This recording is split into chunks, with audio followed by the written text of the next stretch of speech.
Hello students, welcome to my channel. Economics में एक बहुत ही इंटरेस्टिंग टॉपिक मैं लेके आया हूँ आपके लिए, जिसकी काफ़ी डिमांड भी है। Positive economics and normative economics.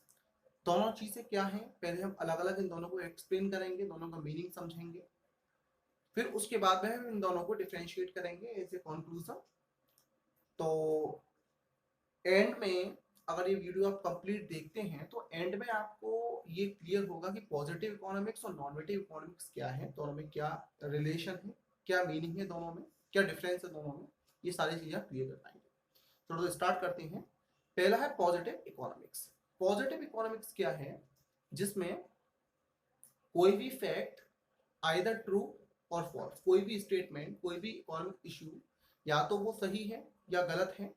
दूसरा क्या है कि ये जो पॉजिटिव इकोनॉमिक्स है ये प्रेजेंट, पास्ट या फ्यूचर किसी से भी रिलेटेड हो सकता है, और जिसके बारे में हम फाइनली कंक्लूजन निकाल सकते हैं उसको समझने के बाद, पढ़ने के बाद में, स्टडी करने के बाद में, ऑब्जर्वेशन करने के बाद में, कि इज इट ट्रू और फॉल्स।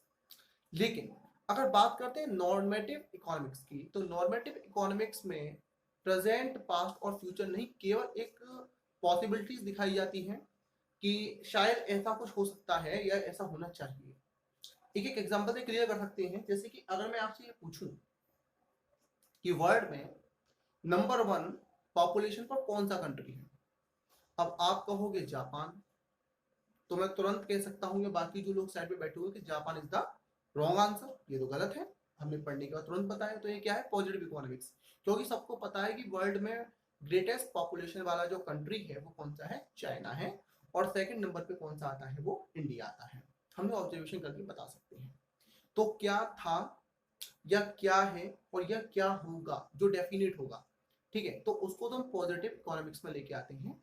जबकि नॉर्मेटिव इकोनॉमिक्स में हम लेके आते हैं जिसमें कि व्हाट और टू बी, क्या होना चाहिए। इसका एक एग्जांपल ले लेते हैं। जैसे फॉर एग्जांपल, कि एक एग्जांपल हमने लिया कि फ्यूचर में जो आपको अनएम्प्लॉयमेंट अलाउंसेस, बेरोजगारी भत्ता जो मिलता है, वो बेरोजगारी भत्ता हमको बढ़ा देना चाहिए। अब इस पर दो कमेंट आएंगे और वो भी कॉन्क्लूडेड नहीं होंगे। उस पर ये डिबेट का टॉपिक भी बन सकता है क्या, कि अगर भत्ता हम बढ़ा देंगे, भत्ते को बढ़ा देंगे, बेरोजगारी भत्ते को बढ़ा देंगे, तो उससे क्या होगा कि कोई पर्सन काम नहीं करना चाहेगा, बेरोजगार बना रहेगा। ठीक है, तो ये इसके नेगेटिव कमेंट होगा। पॉजिटिव में ये होगा कि वो पर्सन जो जॉब के सर्चिंग में है, तो उनको अगर ये थोड़ा सा सपोर्ट मिलता रहेगा तो इससे वो भी स्टडी के लिए कुछ एक्सपेंडिचर कर पाएंगे, या फॉर्म वगैरह भरने में वो उसको उसका फायदा ले सकते हैं, या अपने डेली रूटीन के खर्चों के लिए वो फायदा ले सकते हैं। तो ये डिबेट का टॉपिक हो सकता है जो एक नॉर्मेटिव इकोनॉमिक्स में होगा। तो आपने ये देखा है अब तक की स्टडी में कि पॉजिटिव इकोनॉमिक्स का मीनिंग है कि जहां पर कोई भी स्टेटमेंट प्रेजेंट, पास्ट या फ्यूचर से रिलेटेड है, और वो एक इश्यू जो है वो बिल्कुल 100% आपका आइदर ट्रू और फॉल्स, तुरंत आप सुनते ही और देखते ही, पढ़ते ही आप ऑब्जर्वेशन करेंगे और तुरंत बताएंगे कि ये तो आप जो बता रहे हैं वो सही है या वो गलत है। और नॉर्मेटिव में उसका कोई भी कॉन्क्लूडेड पार्ट नहीं आ सकता कि ये आइदर करेक्ट होगा या रॉन्ग होगा। ठीक है। अच्छा, और भी अगर स्टेटमेंट्स की बात करते हैं तो इसको हम वेरीफाई भी कर सकते हैं पॉजिटिव को। जैसे कि अगर मैंने अभी एक एग्जांपल लिया था, चाइना की जो पॉपुलेशन है वो वर्ल्ड में नंबर 1 है। सबने कहा कि ठीक है, आप कुछ लोग कह रहे हैं कि भाई नहीं, तो मैं उनको वेरीफाई कर सकता हूँ। कैसे? मैं गूगल बाबा की हेल्प लूंगा, गूगल बाबा से पूछूंगा, तो गूगल बाबा क्या करेंगे कि बात को सपोर्ट करने के लिए, मेरी बात को सपोर्ट करने के लिए, मुझे जिताने के लिए अपने फैक्ट्स निकाल के दे देंगे। ठीक है ना, कि वहां की पॉपुलेशन ये है। और जो लोग कह रहे होंगे कि भाई नहीं, जापान की पॉपुलेशन ये, तो मैं उनको वेरीफाई करके बता सकता हूँ, दोनों को कंपेयर करके बता सकता हूँ, तो वेरीफाइबल है। जबकि जो नॉर्मेटिव इकोनॉमिक्स है उसको हम वेरीफाई नहीं कर सकते। क्यों? क्योंकि ये अपने आप में कोई भी इनके इनके सामने इनके लिए कोई भी नहीं होता। क्या? इनके लिए कोई भी वेरीफाई करने के लिए ऑब्जर्वेशन डेटा नहीं होता। चलिए जल्दी से इसका एक बार डिफरेंस देख लेते हैं। पहला डिफरेंस दिया हुआ है, it deals with the economic issues related to past, present and future. Means इसमें जो भी हम स्टेटमेंट लेते हैं वो सारे स्टेटमेंट पास्ट, प्रेजेंट या फ्यूचर के होते हैं, वो भी इकोनॉमिक इशू से रिलेटेड होते हैं। ठीक है। और ये जो होते हैं ये इकोनॉमिस्ट की अपनी ओपिनियन होती है, कि it deals with the opinion of the economist related to the economic issues और इकोनॉमिक प्रॉब्लम। किसी पर्टिकुलर सर्टेन इकोनॉमिक प्रॉब्लम के लिए इनका क्या ओपिनियन होगी, तो वो ओपिनियन फेवर में हो सकती है या अगेंस्ट में हो सकती है, वो जो भी होगी वो केवल एक ओपिनियन होगी, वो एक फैक्ट नहीं होगा। तो इसके लिए मैं इसको नॉर्मेटिव इकोनॉमिक्स बोलूंगा। सेकंड है आपके सामने number 2, statement of positive economics relate to what was, what is and what would be. मैंने अभी आपको बताया था कि ये पास्ट से रिलेटेड है, तो व्हाट वाज क्या था या क्या है या क्या होगा, ये डेफिनेट इसमें होता है, डेफिनेट होता है पॉजिटिव, कि हाँ ऐसा ही होगा या ऐसा ही था या ऐसा ही है। ठीक है, जैसे अगर मैं आपसे बात कहूं कि 1947 में हमारा जो इंडिया है वो जो इंडिपेंडेंट हुआ था, बिल्कुल हुआ था, पास्ट है। ठीक है, उस समय जो पॉपुलेशन थी वो हमारी आज के पॉपुलेशन कंपेरिजन में कम थी। ठीक है, पास्ट हो गया। मैंने कहा कि आज की पॉपुलेशन हमारी 135 करोड़ की है, 135 करोड़ की है, तो आप तुरंत कहोगे हाँ बिल्कुल करेक्ट है। मैंने कहा अगर ये हमारा जो बर्थ रेट है उस बर्थ रेट के हिसाब से डेफिनेटली 5 इयर्स में इसकी जो पॉपुलेशन है वो 150 करोड़ को क्रॉस कर जाएगी। ये क्या है, तो पॉजिटिव हो गया।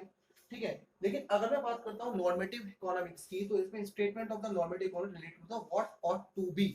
व्हाट ऑट टू बी माने क्या होना चाहिए, जैसे कि जैसे मैं कहूँ कि पॉपुलेशन जो इंडिया की काफी ज्यादा है वो थोड़ी सी कम होनी चाहिए। तो अब इसमें भी दो ओपिनियन हो सकते हैं लोगों के, एक बहस का मुद्दा बन सकता है, डिबेट हो सकता है। तो कुल मिला के ये ऑट टू बी, और इसमें क्या है आपके जो था बिल्कुल फैक्ट पर है, इसको वेरीफाई भी कर सकता हूँ। Next, statement of the positive economics are not necessarily the statement of truth, these may be true और फॉल्स। ये अभी मैंने आपको एग्जांपल देके बताया था कि इसका जो स्टेटमेंट होगा वो कॉन्क्लूडेड आइदर ट्रू होगा या फॉल्स होगा, उसको मैं वेरीफाई भी कर सकता हूँ। Fact and figures are verifiable for truth, अगर कोई ट्रुथ मेरे को बताना है कि ये सही है तो उसको मैं वेरीफाई कर सकता हूँ रेलिवेंट डेटा को दिखा करके, गूगल बाबा की मदद लेकर के। गूगल बाबा भी मेरी मदद करेंगे।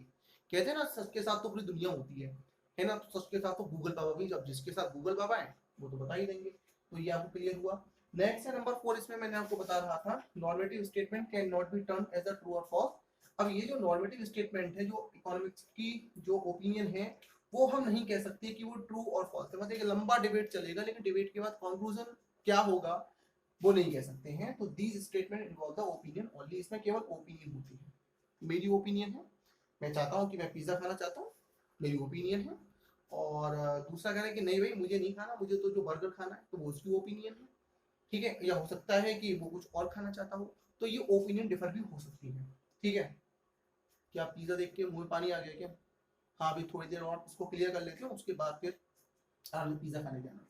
ठीक है, चलिए, तो मैंने आपको बताया fact and figures are verifiable for the truth, इसको लिए मैं फैक्ट दिखा करके वेरीफाई कर सकता हूँ, जबकि इसको normative statement are not be verified at all, इसको मैं बिल्कुल भी वेरीफाई नहीं कर सकता। क्यों? क्योंकि ये केवल मेरी अपनी ओपिनियन है। अब मेरी ओपिनियन है, मैं कहता हूँ कि 135 करोड़ की आबादी, 135 करोड़ की आबादी से अगर मैं ओपिनियन लेता हूँ, सबकी ओपिनियन अलग होगी, है ना। कुछ लोग चाहते हैं कि ऐसा हो, कुछ लोग चाहते हैं कि ऐसा नहीं होना चाहिए, ऐसा होना चाहिए, खैर अलग अलग ओपिनियन हो सकती है। तो उम्मीद है आपको ऑलरेडी स्टेटमेंट क्लियर हुआ होगा। नेक्स्ट है positive economics does not involve value judgement. इसमें जो है पॉजिटिव इकोनॉमिक्स में कोई भी वैल्यू जजमेंट नहीं होता, जबकि नॉर्मेटिव इकोनॉमिक्स में वैल्यू जजमेंट होता है। वैल्यू जजमेंट मैंने क्या कि इसमें हम जज कर सकते हैं किसी भी वैल्यू को, कि इसमें जो इसका जो भी ओपिनियन है उस ओपिनियन की फाइनल आपने जो वैल्यू रखी है वो वैल्यू हमारे फेवर में है या अगेंस्ट में है। इसमें कोई भी नहीं, इसमें तो जो फैक्ट है वो फैक्ट है, माने बारिश हो गई तो हो गई, बारिश हो गई तो हो गई।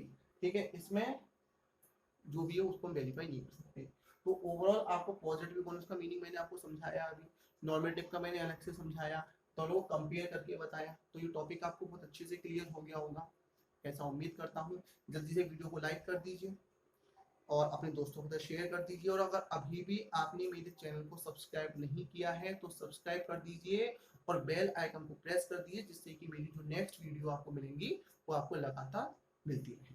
Thanks for watching my channel, thank you.